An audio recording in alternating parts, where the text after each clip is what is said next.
Here's something that's going to make you put down every spray bottle you've ever paid for. The most powerful rose pest remedy in the world is sitting in your kitchen right now. It's not locked behind a garden center counter. It's not labeled with a skull and crossbones. It doesn't cost you a single extra rupee, dollar, or pound. It's garlic. It's vinegar. It's the dish soap you used this morning to wash your teacup. And yet, every single season, millions of home gardeners and farmers watch their rose plants turn pale, curl inward, and slowly die while pests feast in plain sight. They spend money on chemical sprays that burn their hands, leave residue on their flowers, and kill the very beneficial insects their garden needs to thrive. Today, that stops. Whether you're tending 3 rose pots on a city balcony, nurturing a backyard garden for your family, or managing rows of roses across open farmland, this video is made for your hands, your kitchen, and your garden. Everything you need is already home. Let's use it. Before we get into these remedies, if you've never been here before, subscribe right now. Every single week we share real, tested, natural solutions built around what you already have at home. No expensive products, no confusion, just results. And I want to know something. Where are you watching from? Drop your city, your village, or your country in the comments right now. Whether you're on a rooftop garden in Karachi, a farm in Punjab, a backyard in Kenya, or a kitchen garden in the Philippines, I want to see where this community is growing. Tell me your location. Every single comment gets read. Now, let's fix your roses. Before you mix a single remedy, you need to know who you're fighting, because the right solution depends on the right pest. And if you're spraying blindly, you're wasting your time and your ingredients. Walk out to your rose plants right now. Get close. Closer than you usually do. Do you see tiny green or black specks clustered on the young shoots? Those soft, pear-shaped bodies crowded along the stems like rush hour commuters? That's aphids. And they are thieves. They pierce the soft tissue of your rose's newest growth and literally suck out the plant sap. As they feed, they release a sticky substance called honeydew that coats your leaves, invites black mold, and makes your whole plant look diseased when really it's just being robbed. Here's what makes aphids even trickier. Ants protect them. If you see ants marching up and down your rose stems, they're not there by accident. Ants farm aphids the way we farm cows. They guard them from predators, carry them to new leaves, and feed off the honeydew they produce. It's one of nature's most cunning partnerships, and it happens right in your garden while you're busy inside making tea. Now flip a leaf over. Do you see a fine, dusty web? Almost like someone stretched the thinnest silk over the underside of the leaf? That's spider mites, and they're nearly invisible to the naked eye.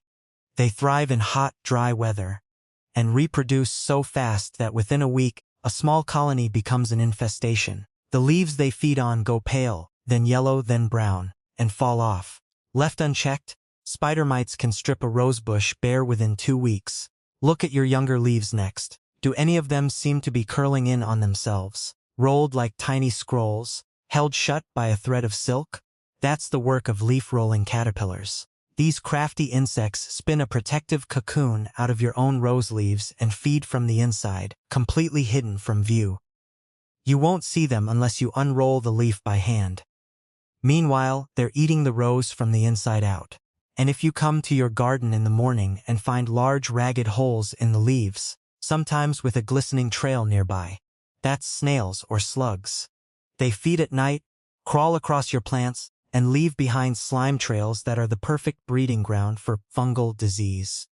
One snail can devastate a young rose plant overnight. Now you know your enemy. Let's build your weapons. Right from your kitchen. Let's start with the base of your natural rose spray, and it begins with 2 things every kitchen in the world has in some form: garlic and cinnamon. Most households throw away garlic skins.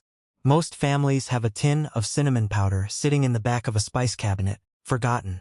But farmers in South Asia, Africa, and Southeast Asia have used these 2 ingredients for generations, long before chemical pesticides existed, because they work. Why does garlic work?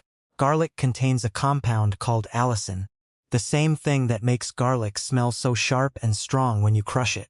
That smell is unpleasant to most soft-bodied insects, including aphids and spider mites. When they sense allicin in the air or on a leaf surface, their instinct is simple. Leave. It doesn't kill them in most cases, it drives them away. And for prevention, that's exactly what you want. Why does cinnamon work? Cinnamon contains cinnamaldehyde, a natural antifungal and antibacterial compound. It doesn't just help with pests, it protects your rose's roots and leaves from the fungal diseases that follow insect damage. When aphids wound a stem, fungal spores rush in. Cinnamon closes that door. How to prepare the garlic and cinnamon base. You'll need 1 liter of clean water. Tap water works fine, but if your area has heavily chlorinated water, let it sit in an open container for 30 minutes first, so the chlorine evaporates. 1 teaspoon of garlic powder. Or, even better, crush 4 to 5 fresh garlic cloves and let them soak in the water overnight. For a stronger solution, 1 teaspoon of cinnamon powder. Add your garlic powder, or crushed garlic, to the water first. Stir it well. You'll notice the water starts to cloud slightly. That's the natural compounds releasing into the solution. Then add your cinnamon powder. Stir again for a full minute. Now here's the step most people skip. And it matters. Strain the mixture through a clean cloth or a fine mesh strainer. If you use fresh crushed garlic especially, there will be solid particles in the liquid.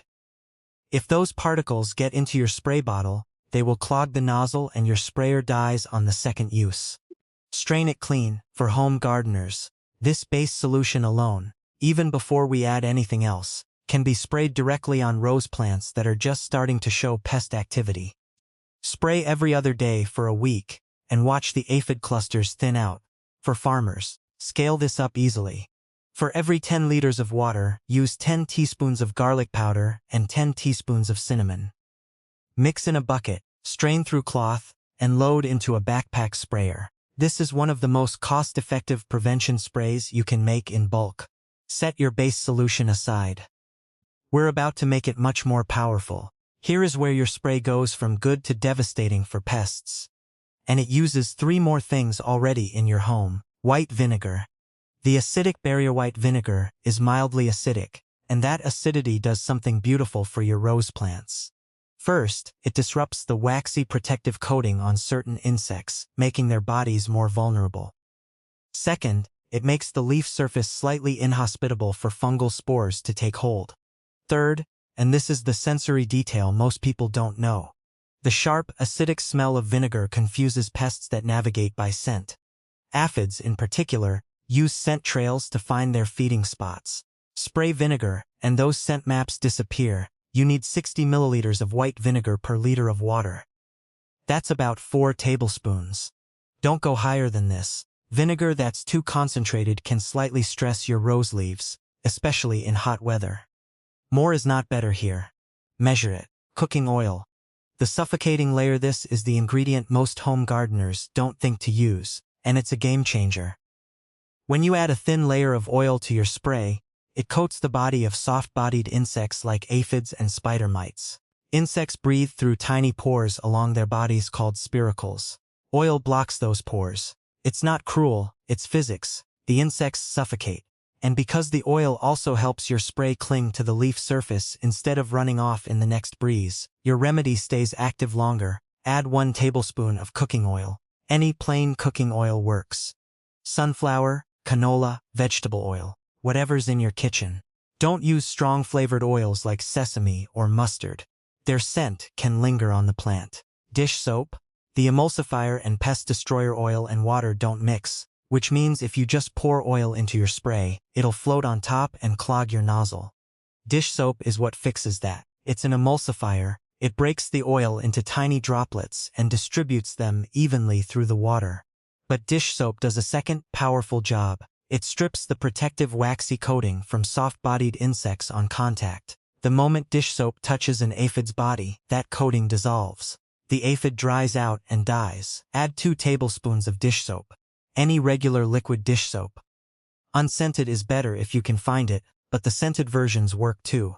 Avoid antibacterial dish soaps if possible, as they can be harsher on beneficial insects. Combining both solutions. Take your strained garlic cinnamon base. Add the white vinegar first. Then add the tablespoon of oil. Then the dish soap. Stir gently. You'll see the mixture emulsify into a smooth, slightly cloudy solution with a sharp, earthy smell that is deeply satisfying once you know what it's going to do to your rose pests. Pour everything into a clean spray bottle, ideally one with a misting or fine spray nozzle, not a stream. You want a cloud of droplets, not a jet of liquid.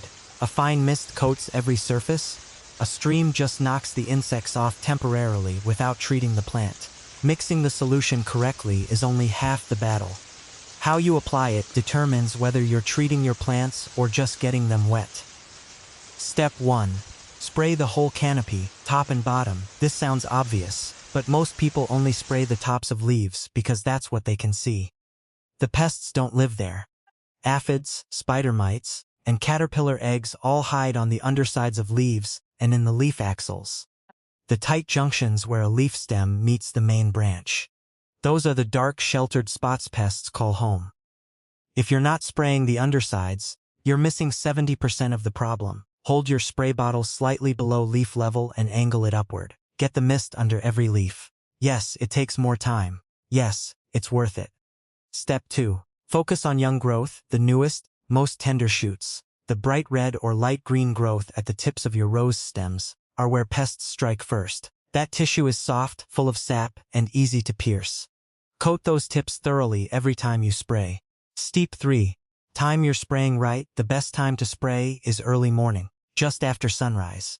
When the air is cool, the wind is low, and the plant is not yet under heat stress. The second best time is late afternoon, an hour before sunset. Never spray in full midday sun. The oil in your mixture can cause leaf scorch. The sun heats the oil coating on the leaf and essentially cooks the surface. You'll end up with brown patches that look worse than the pest damage itself. For active infestations, spray every day for 5 to 7 days.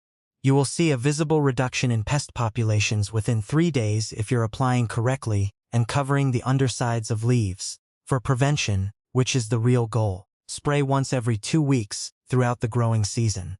This is especially important for farmers going into peak pest season. In your kitchen garden at home, a fortnightly spray keeps your roses clean, fragrant, and free of the creeping invasions that ruin them overnight. If snails and slugs are your problem, and you know they are, if you find those ragged nighttime bite marks and glistening trails in the morning, your kitchen and your fireplace have the answer. Coffee grounds are mildly abrasive and acidic. Snails and slugs move on their soft bellies, and the rough texture of coffee grounds makes crossing them deeply uncomfortable. Scatter used coffee grounds in a thick ring around the base of your rose plant, like drawing a protective circle. Snails will avoid crossing it. Wood ash, if you have a fireplace, a clay stove, or a bonfire pit, works even better. Wood ash is alkaline and repels snails on contact because it disrupts the moisture in their bodies. Sprinkle a ring of wood ash around each rose plant after rain, or any time you see snail activity. This works just as well in your kitchen garden as it does in the field. Farmers collect ash from cooking fires.